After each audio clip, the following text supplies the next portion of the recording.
اور پھر آقا نے روتے روتے فرمایا کاش آج میری ماں زندہ ہوتی اور میں لوگوں کو نماز شب پڑھا رہا ہوتا اور اس میں سورہ فاتحہ کی تلاوت کر رہا ہوتا، پھر میری ماں کو میرے ساتھ کوئی کام یاد آ جاتا، میری ماں دروازے کی چلمن کو سرکا کے کہتی ابنی محمد، میرے بیٹے محمد میری بات سنو۔ فرمایا لوگو میں اپنی نماز توڑ کے پہلے ماں کی بات کو سن لیتا۔ یہ ماں ہے جس کی محبت کو مصطفیٰ کریم نے بھی محسوس کیا ہے۔ اونچی مسندوں پہ بیٹھنے کا وہ مزہ نہیں جو ماں کے قدموں میں بیٹھنے کا مزہ ہے۔ اور وہ کیا کہا تھا خورشید گیلانی نے، وہ کہتا ہے کہ 5 اسٹار ہوٹلوں میں کھانا کھانے میں وہ لطف کہاں جو چولہے پہ پاس بیٹھ کے ماں کے ہاتھوں سے پکی ہوئی چپاتیاں کھانے میں مزہ ہے، اور عالی جناب حضرت صاحب اور اعلیٰ اور بھاری اور بھرکم لفظ سننے میں اور گارڈ آف آنر کا معائنہ کرنے میں وہ لذت کہاں ہے جو ماں کے اوئے ببلو کہنے کے اندر رکھا گیا ہے۔ ماں جب بولتی ہے تو اس کے لہجے میں جبریل بولتا ہے، ماں جب مسکرا کے دیکھ لیتی ہے تو لگتا ہے جنت کی ساری کلیاں کھل اٹھی ہیں۔ ایک شخص نے سین حرم میں اپنی ماں کو اپنے کندھوں پہ سوار کرا کے طواف کروایا اور پھر حضور کی خدمت کے پاس میں حاضر ہوا، عرض کی حضور میں نے کہ اپنی ماں کا حق ادا کر دیا ہے، کہا تو اس کی ایک مسکراہٹ کا بدل نہیں دے سکا۔ ماں جب مسکراتی ہے تو اس کے لہجے میں اتنی مٹھاس ہوتی ہے، میں کہتا ہوں ساری دنیا کے شہد نچوڑ دیے جائیں اتنی محبت پیدا نہیں ہوتی جتنی محبت ماں کے لہجے میں ہے۔ جب وہ بیٹے کو اوے ببلو اوے مٹھو کہہ کے پکارتی ہے، اوے بیٹا کہہ کے پکارتی ہے، آواز دیتی ہے، تو ماں کے لہجے کے اندر وہ رس گل رہا ہوتا ہے کہ حوریں بھی آفرین آفرین کر رہی ہوتی ہیں۔ ماں کے بے ادب ہاتھ جوڑ کے ماں سے معافی مانگ لیں، باپ کے گستاخ ہاتھ جوڑ کے باپ سے معافی مانگ لے، یہ سرمایہ زندگی میں نہیں ملے گا۔ عموماً قدر نعمت زوال نعمت کے بعد ہوتی ہے۔ آؤ ماں باپ کی قدر کو پہچانیں اور اللہ کی رحمتوں کو لوٹیں۔ علامہ اقبال کی جب والدہ فوت ہوئی تو وہ پھوٹ پھوٹ کے روئے، جوان ہونے کے باوجود ان کی آنکھوں سے آنسو نہیں تھمتے تھے، اور پھر روتے روتے کہتے تھے وطن میں ہوگا اب کس کو میرا انتظار، کون میرا خط نہ آنے سے رہے گا بے قرار، آرزو لے کے تیری خاک کے تربت پہ آؤں گا، اب دعائے نیم شب میں کس کو میں یاد آؤں گا، کون پچھلے پہر اٹھ کے دعا کرے گا، ماں ہی دعا کرتی ہے۔ ماں کے جب ہاتھ اٹھ جاتے ہیں تو اجابت کے سارے دروازے کھل جاتے ہیں۔ ماں جب بولتی ہے اور دعا کے لیے ہاتھ اٹھا دیتی ہے، اللہ رحمت کے سارے دروازے کھول دیتا ہے اور قریب آ کے ماں کی فریاد کو سنتا ہے۔ ماں کی دعا جو اولاد کے حق میں ہے، مظلوم کی دعا اور مسافر کی دعا، حدیث میں آتا ہے یہ 3 دعائیں ایسی ہیں جو رد نہیں ہوتی۔ تو ماں کی دعائیں لیں، ان کی خدمت کریں اور والدین کی رضا چاہیں، اور اللہ کی ناراضگی والدین کی ناراضگی میں ہے۔ جس پہ والدین راضی ہو گئے سمجھ لو خدا اس پہ راضی ہو گیا، اور جس پہ والدین راضی نہیں ہیں چاہے وہ جتنے مرضی لمبے سجدے کرتا رہے، اس کا رب عرش کا رحمان اس پہ راضی نہیں ہو سکتا۔ اللہ کے حبیب صلی اللہ علیہ وسلم نے ارشاد فرمایا الا انبئکم باکبر الکبائر، لوگو تمہیں بڑے بڑے گناہوں کی خبر نہ دے دوں؟ صحابہ نے عرض کی کیوں نہیں یا رسول اللہ، آپ ارشاد کریں۔ فرمایا الاشراک باللہ وعقوق الوالدین وجلس وکان متکئا قال الا وقول الزور والشہادۃ الزور۔ حضور فرمایا ایک اللہ کے ساتھ کسی کو شریک ٹھہرانا، اور دوسرا کسی انسان کو قتل کرنا، تیسرا والدین کی نافرمانی کرنا۔ اور حضور اس موقع پہ ٹیک لگائے بیٹھے تھے، ٹیک چھوڑ کے آگے ہو گئے، وَجَلَسَ وَكَانَ مُتَّكِئًا، آگے ہو گئے، اور حضور نے 3 مرتبہ اس بات کو کہا، اور پھر فرمایا اور جھوٹی گواہی دینا اور جھوٹی شہادت دینا۔ تو یہ وہ ہیں جو بڑے بڑے گناہ ہیں۔ میں نے ایک روایت میں پڑھا ہے حضور نے ارشاد فرمایا جنت کی خوشبو 1000 سال کی مسافت سے آنا شروع ہو جائے گی۔ جب لوگ جنت میں جائیں گے تو 1000 سال کی مسافت دور ہی ہوں گے کہ جنت کی خوشبو آنا شروع ہو جائے گی، لیکن 4 اشخاص ہیں جو جنت کی خوشبو نہیں پا سکیں گے۔ وہ کون کون سے ہیں؟ ایک قاطع الرحم، جو رشتہ داریاں توڑتا ہے، کبھی اس سے لڑائی، کبھی اس سے لڑائی، کبھی اس سے لڑائی، حالانکہ حکم ہے سل من قطعک وات من حرمک، جو تجھ سے تعلق توڑے تو اس سے تعلق جوڑ، جو تجھے محروم رکھے تو اس کی جھولیاں بھر دے۔ تو جو رشتہ داریوں کو توڑتا ہے، مقدس رشتوں کو پامال کرتا ہے، بلکہ والدین کے حوالے سے یہ بات بھی سن لیں، بعض اوقات والدہ اپنی بہن سے ناراض ہو جاتی ہے، باپ اپنے بھائیوں سے ناراض ہو جاتا ہے، تو اولاد کو کہتا ہے کہ نہ ملنا، اپنے جو ہے وہ چچا تائے سے نہ ملنا، ماں کہتی ہے اپنی خالہ سے نہ ملنا، تو اب کیا حکم ہے، ملیں کہ نہ ملیں؟ تو علماء نے اس پہ گفتگو فرمائی ہے کہ قطع رحمی حرام ہے، اور ماں قطع رحمی کا حکم دے رہی ہے، کہتی ہے، اور بندہ سوچتا ہے، بچہ سوچتا ہے کہ میری خالہ تو میری ماں کے پیچھے، میرے چچا میرے تائے تو میرے باپ کے پیچھے ہیں، جب باپ نہیں ملتا تو میرے کیا لگتے ہیں، جب ماں نہیں ملتی تو خالہ اور ماموں میرے کیا لگتے ہیں؟ تو وہ ماں کے پیچھے اور باپ کے پیچھے لگ کر ان عظیم رشتوں کو چھوڑ دیتا ہے، جبکہ لا طاعت المخلوق فی معصیت الخالق، خالق کی معصیت میں مخلوق کی اطاعت نہیں ہوگی۔ تو جو یہ چیزیں ہیں قطع رحمی نہیں کی جائے گی۔ علماء نے یہاں طریقہ یہ بیان کیا ہے کہ والدین سے چوری ملے تاکہ ان کا بھی دل نہ دکھے لیکن ان سے تعلق نہ توڑے، چونکہ قطع رحمی کے زمرے میں نہ آئے۔ تو 4 اشخاص ہیں قیامت کے دن جو جنت کی خوشبو بھی نہیں پائیں گے، ان میں سے قطع رحمی کرنے والا، دوسرا بوڑھا زانی، اور تیسرا تکبر کی وجہ سے ٹخنوں سے نیچے شلوار لٹکانے والا، اور چوتھا والدین کی نافرمانی کرنے والا۔ حضور فرمایا یہ 4 اشخاص ایسے ہیں کہ جو جنت کی خوشبو بھی نہیں پائیں گے۔ اور ایک اور 4 اشخاص کی کہانی سنو۔ حضور نے ارشاد فرمایا، اے عمر، اگر مجھے لوگوں کے سست ہو جانے کا ڈر نہ ہو تو میں تمہیں یہ بات کہوں کہ اس خبر کو جا کے گلی بازاروں میں بتا دو اور 4 اشخاص کی جنت کی گواہی دے دو کہ انہیں جنت میں جانے سے کوئی شے نہیں روک سکتی۔ عرض کی حضور کون کون؟ فرمایا ایک وہ عورت جس نے اپنی ساری محبتیں اپنے خامد پہ نچھاور کر دیں اور وہ اس حال میں مری کہ اس کا خامد اس پہ راضی تھا، جنت میں جانے سے اس کو کوئی شے نہیں روک سکتی۔ اور دوسرا وہ شخص جس کے بچے زیادہ ہیں، ذرائع آمدنی تھوڑے ہیں، لیکن اس نے اپنے بچوں کے پیٹ میں حرام کا لقمہ نہیں جانے دیا، محنت کرتا رہا، اوور ٹائم لگاتا رہا، مزدوری کرتا رہا اور اپنے بیٹوں کے لیے رزق حلال کی تلاش میں رہا۔ وہ بوڑھی کمر پہ بوریاں اٹھا اٹھا کے کام کرتا تھا اور اپنی کثیر اولاد کی پرورش کے لیے اس نے محنتیں بلی کی اور ان کو حرام کا لقمہ نہیں کھلایا۔ فرمایا قیامت کے دن اس کو بھی جنت میں جانے سے کوئی شے رکاوٹ نہیں پیدا کر سکتی۔ اور تیسرا حضور نے فرمایا وہ شخص کہ جو اپنے والدین کے ساتھ حسن سلوک کرے اور اس کے والدین اس پہ خوش ہوں، اس پہ راضی ہو جائیں۔ اور چوتھا وہ شخص کہ جس نے ایسی سچی توبہ کی کہ گناہوں کی طرف پلٹنا اس کے لیے اتنا مشکل تھا، جس طرح جانور کے تھن سے نکلا ہوا دودھ واپس نہیں جا سکتا، وہ گناہوں کی دنیا میں دوبارہ نہیں جا سکتا۔ تو یہ فرمایا یہ 4 شخص ایسے ہیں عمر، اگر اس بات کا ڈر نہ ہو کہ لوگ سست پڑ جائیں گے تو ان 4 اشخاص کے بارے میں شہادت دے دو کہ یہ دنیا پہ چلتے پھرتے جنتی۔ تو ماں باپ کی خدمت کرنے والا، ماں باپ کو راضی رکھنے والا یقیناً اللہ کی نعمتوں کا حقدار ہے۔ وہ بدبخت ہیں بیٹے جو ماں باپ کو راضی نہیں رکھتے۔ اللہ کے حبیب صلی اللہ علیہ وسلم کی خدمت میں ایک شخص حاضر ہوا اور اس نے اذن جہاد طلب کیا، حضور میں جہاد پہ جانا چاہتا ہوں، مجھے اجازت مرحمت فرمائے۔ حضور نے فرمایا احیٌ والدا کا، کیا تیرے والدین زندہ ہیں؟ قال نعم، عرض کی ہاں حضور میرے والدین زندہ ہیں۔ قال ففیہما فجاہد، کہا جا ان کی خدمت کر، یہی تیرا جہاد ہے۔ ماں باپ کو بلکتا ہوا چھوڑ جائے اور آپ جہاد پہ چلا جائے، ماں فالج میں گری ہوئی ہے اور بیٹا تبلیغی گشت پہ چلا جائے، باپ تڑپ رہا ہے اور بیٹا پیر کی چوکھٹ پہ جھاڑو دیتا پھرے، اللہ راضی نہیں ہوگا۔ میں سچ کہتا ہوں، اپنے بھی خفا مجھ سے ہیں، بیگانے بھی ناخوش، کہ میں زہر حلاحل کو کبھی کہہ نہ سکا کند، بات وہی کہتا ہوں سمجھتا ہوں جسے حق، نئے ابلائی مسجد ہوں، نئے تہذیب کا فرزند، محمد عربی صلی اللہ علیہ وسلم سے بڑا پیر کون ہو سکتا ہے؟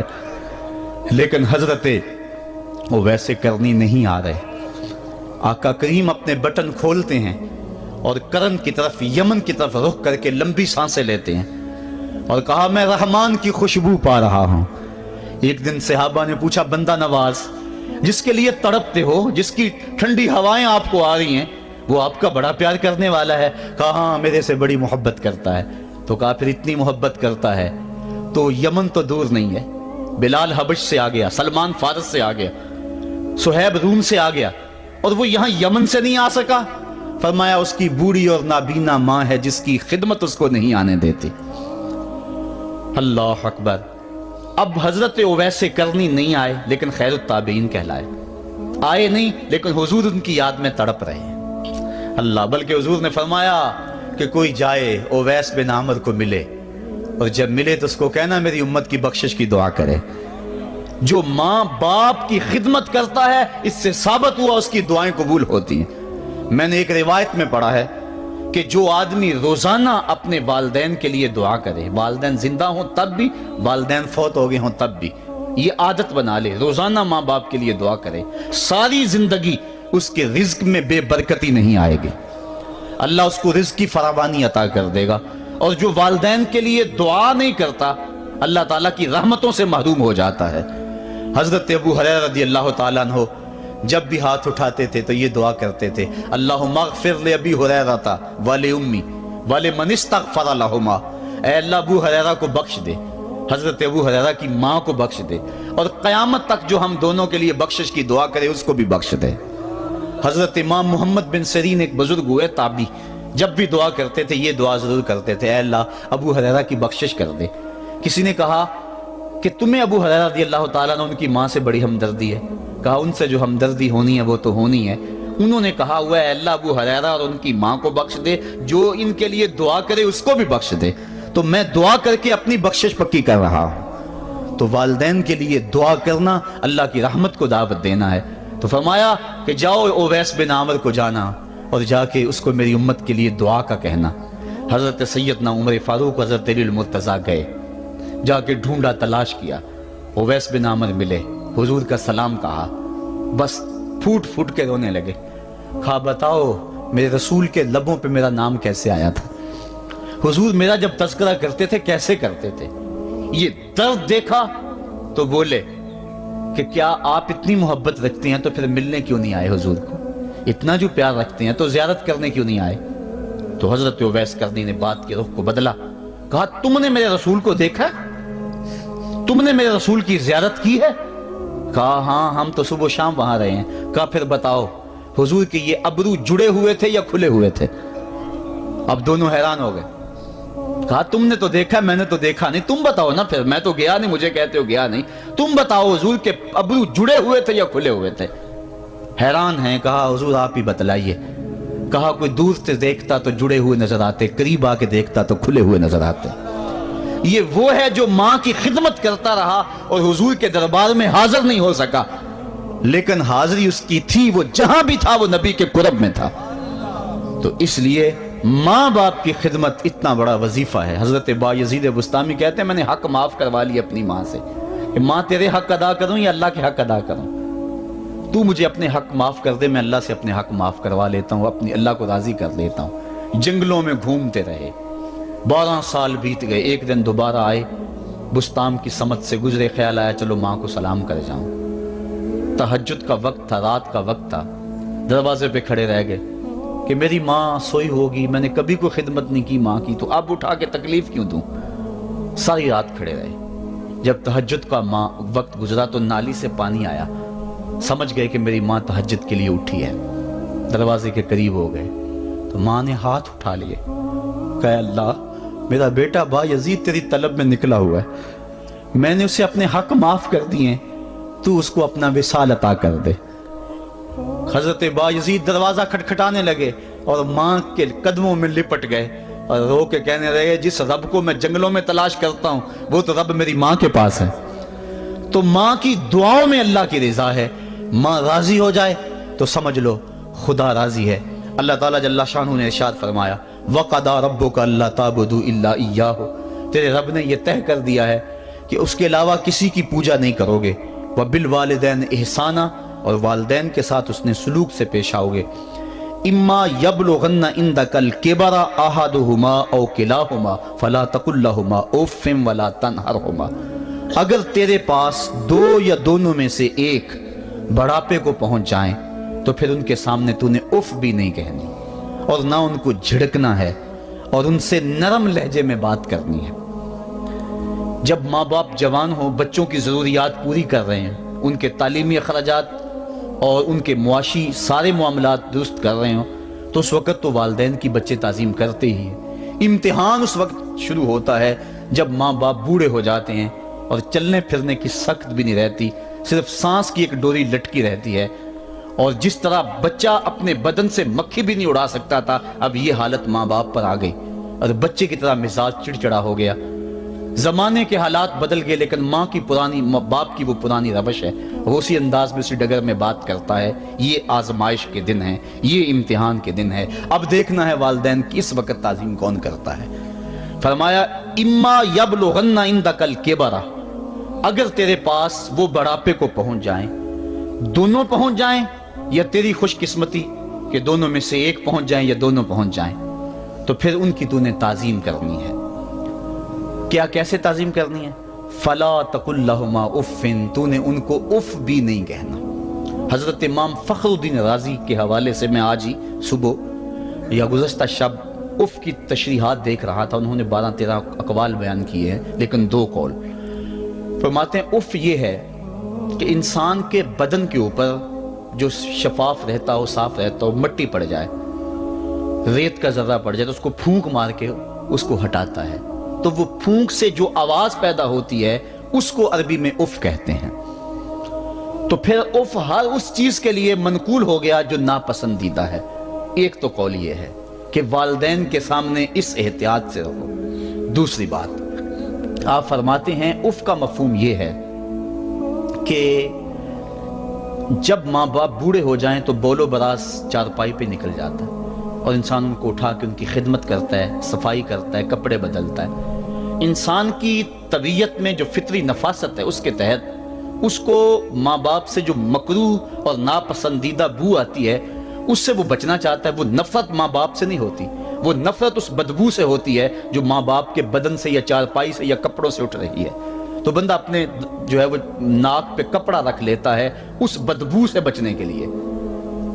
تو اف کے مفہوم کو بیان کرتے ہوئے حضرت امام رازی کہتے ہیں کہ انسان کو اس بات سے بھی روکا گیا ہے کہ تو اپنے ناک پہ کپڑا رکھ کے اگر ان کو صفائی کر رہا ہوگا تو ماں باپ کے نازک دل پہ کہیں یہ بوجھ نہ آ جائے کہ میرا بیٹا مجھ سے نفرت کر رہا ہے۔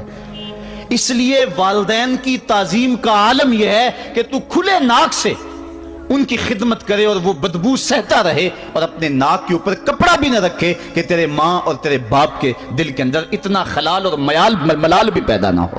یہ ہے اف کا زمرہ۔ حضرت امام حسن رضی اللہ تعالیٰ عنہ نے ساری زندگی اپنی والدہ حضرت فاطمہ زہرا کے ساتھ بیٹھ کے کھانا نہیں کھایا تھا۔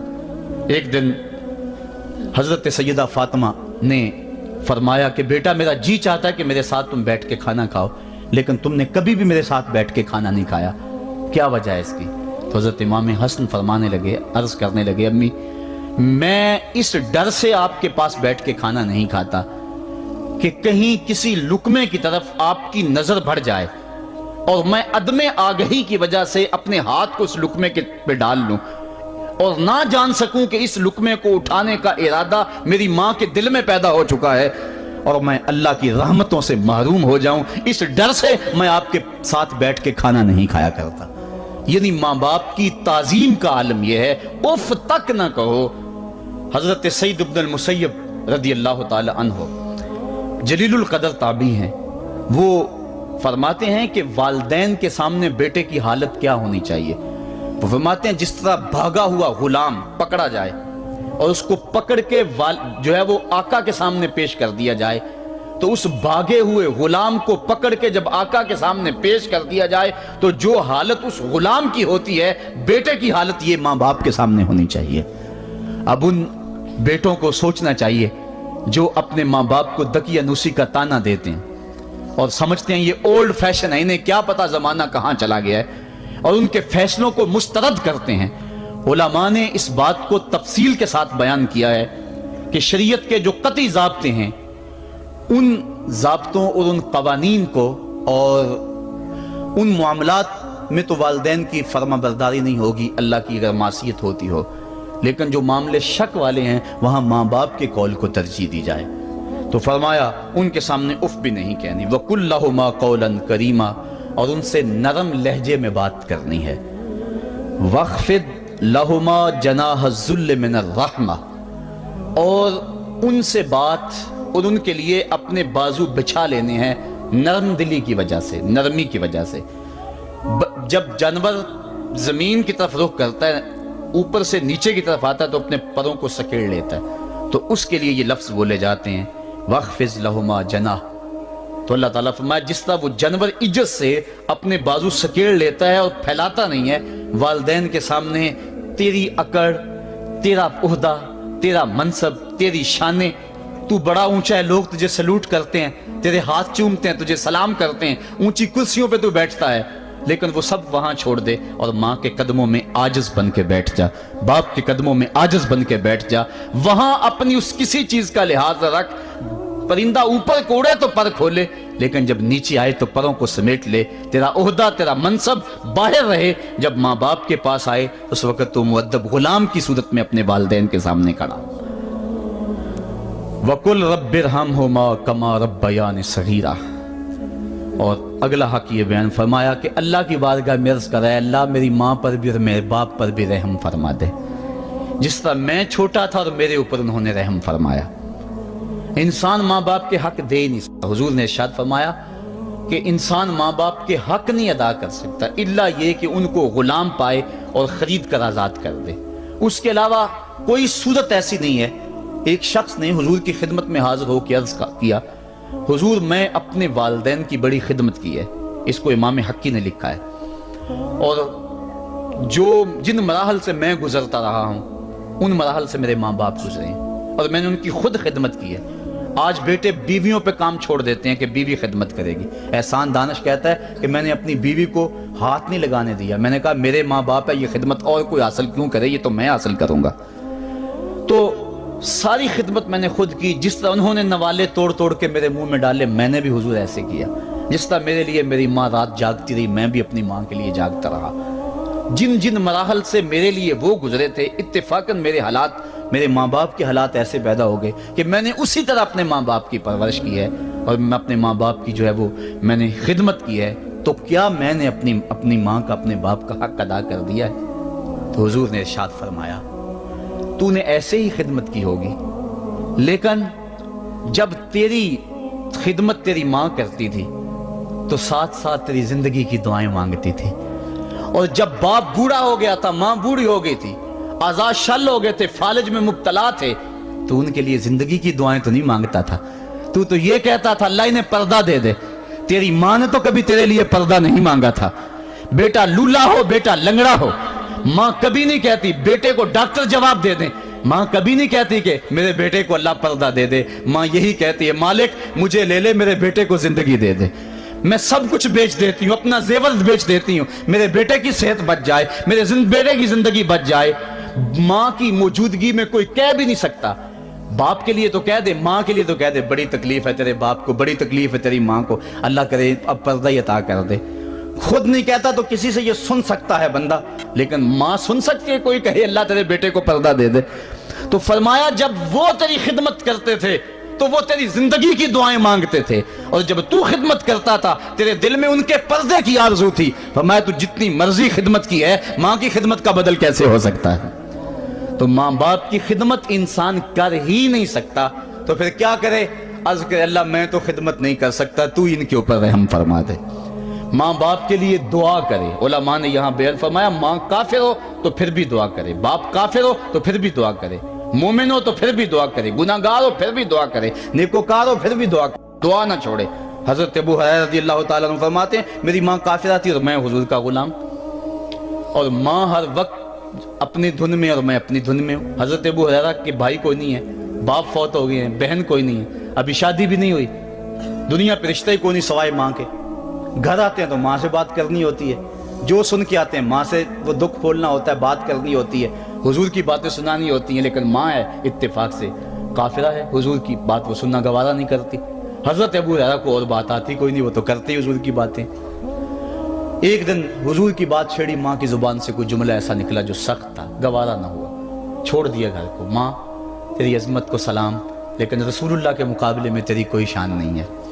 گھر سے نکلے، لیکن نکلے تو پاؤں ڈگمگا رہے تھے کہ دنیا پہ ایک ہی رشتہ تھا وہ بھی جاتا رہا۔ چند قدم چلے تو دل میں خیال آیا سارے دکھوں کا جو مداوع کرتا ہے مساقہ کی بارگاہ میں یہ دکھڑا کیوں نہ بیان کر دو۔ دریائے رحمت جوش میں تھا، وہ دلوں کی حالتیں بوجھ لینے والے آقا نے پوچھا ابو ہریرہ کیا ہے؟ عرض کی حضور میری ماں کی ہدایت کے لیے دعا کر دو۔ یہ کہا اور پھوٹ پھوٹ کے رونے لگے۔ حضور نے فوراً ہاتھ اٹھا دیے اور مسلم کے لفظ ہیں اللہم اہد ام ابی ہریرہ، اے اللہ ابو ہریرہ کی ماں کو ہدایت عطا کر دے۔ بس یہ بات سنی حضرت ابو ہریرہ کا چہرہ کھل اٹھا، اپنے گھر کو دوڑ لگا دی۔ کوئی رستے میں ملا، کہا ابو ہریرہ اتنی تیز تو تم کبھی نہیں دوڑتے تھے، آج کیا ہوا؟ اتنی تیز تیز کیوں دوڑ رہے ہو؟ کہا آج ہی تو دیکھنا چاہتا ہوں کہ گھر پہلے میں پہنچتا ہوں یا میرے آقا کی دعا پہلے پہنچتی ہے۔ حضرت ابو ہریرہ فرماتے ہیں جب میں گھر پہنچا تو دروازہ بند تھا، میں نے دستک دی، اندر سے آواز آئی بیٹا ٹھہرو میں آتی ہوں۔ کہا اس لہجے کو جان گیا، اس میں محمد کی بولی بول رہی ہے۔ کہا تھوڑی دیر کے بعد میری ماں آئی، تازہ غسل کی وجہ سے اس کے بالوں سے پانی کے قطرے ٹپک رہے تھے اور میری ماں زنجیر کھول رہی تھی، اس کے لبوں پہ شہادت کا کلمہ جاری تھا۔ تو والدین کے لیے مغفرت کی دعا کرتے رہیں، والدین کی بخشش کی دعا کرتے رہیں۔ والدین جب دنیا پہ ہوتے ہیں تو اللہ کی رحمت کا گھنا سایہ ہوتے ہیں، لیکن جب دنیا سے چلے جاتے ہیں ان کی قبر سے بھی فیض ملتا ہے اور سکون اور طمانینت ملتی ہے۔ والدین فوت ہو جائیں تو ان کے حق ختم نہیں ہو جاتے، بلکہ حدیث میں آتا ہے 4 حق ایسے ہیں والدین کے جو مرنے کے بعد بھی اولاد کے ذمہ باقی رہتے ہیں۔ الصلاۃ، ان کے اوپر نماز جنازہ پڑھی جائے۔ دوسرا حق الاستغفار لہم، ان کے لیے بخشش کی دعا کرتے رہی جائے، مسلسل دعا کی جائے بخشش کی ان کے لیے۔ اور ایک روایت میں نے پڑھا ہے اگر کوئی بندہ اس کے والدین حالت ناراضگی میں فوت ہو گئے، والدین ناراض تھے، موقع نہ مل سکا منانے کا اور والدین فوت ہو گئے، تو حدیث میں آتا ہے کہ وہ کثرت کے ساتھ، ایک تو اپنی خالہ کے ساتھ، ماں اگر فوت ہوئی ہے تو باپ ہوئی ہے تو باپ کے بھائیوں کے ساتھ اس نے سلوک کرے، باپ خوش ہوگا۔ دوسرا کثرت کے ساتھ اپنے والد کے لیے استغفار، والدہ کے لیے استغفار کرتا رہے۔ جب کثرت سے استغفار ہوتا رہے گا تو اس کے والدین راضی ہوں گے، اللہ اس کے گناہ کو معاف فرما دے گا۔ دوسرا حق والدین کا یہ ہے استغفار لہم، ان کے لیے بخشش کی دعا کی جائے، حدیث میں آتے ہیں۔ تیسرا حق بر الاصدقاء، ماں کی سہیلیوں، بہنوں اور رشتہ داروں کے ساتھ، اور باپ کے دوستوں، بھائیوں اور رشتہ داروں کے ساتھ اس نے سلوک کیا جائے۔ اور چوتھا حق انجاز الوعد، وعدوں کو پورا کرنا، یعنی ماں نے یا باپ نے جو وعدے کیے ہوئے تھے، مسجد سے کوئی وعدہ تھا، مدرسے سے وعدہ تھا، کسی فلاحی تنظیم سے وعدہ تھا، کسی غریب سے اعانت کا وعدہ تھا، یا ان کا معمول تھا اعانت کرنے کا، تو جو ان کے معمولات ہیں اچھائی کے ان کو جاری رکھا جائے اور اس سلسلے کو باقی رکھا جائے۔ تو یہ 4 حق ایسے ہیں جو والدین کے مرنے کے بعد بھی اولاد کے ذمے باقی رہتے ہیں۔ والدین اللہ کی بہت بڑی نعمت ہیں، جب یہ سایہ سر سے اٹھ جاتا ہے تو پھر پتہ چلتا ہے کتنا گھنا سایہ تھا۔ صاحبو، جن کے والدین زندہ ہیں وہ ان کی زندگی کو غنیمت سمجھے، اور جن کے والدین کا گھنا سایہ ان کے سر سے اٹھ گیا ہے وہ ان کے لیے استغفار اور کثرت دعا سے ان کی رضا حاصل کرنے کی کوشش کریں۔ اللہ تعالیٰ نے والدین کی رضا میں ہی اپنی رضا کو چھپا کے رکھا ہوا ہے، اور یہ والدین اتنا بڑا سرمایہ ہے۔ میں آپ حیثیت کیا رکھتے ہیں؟ خود امام الانبیاء صلی اللہ علیہ وآلہ وسلم نے والدین کی آرزو کی ہے۔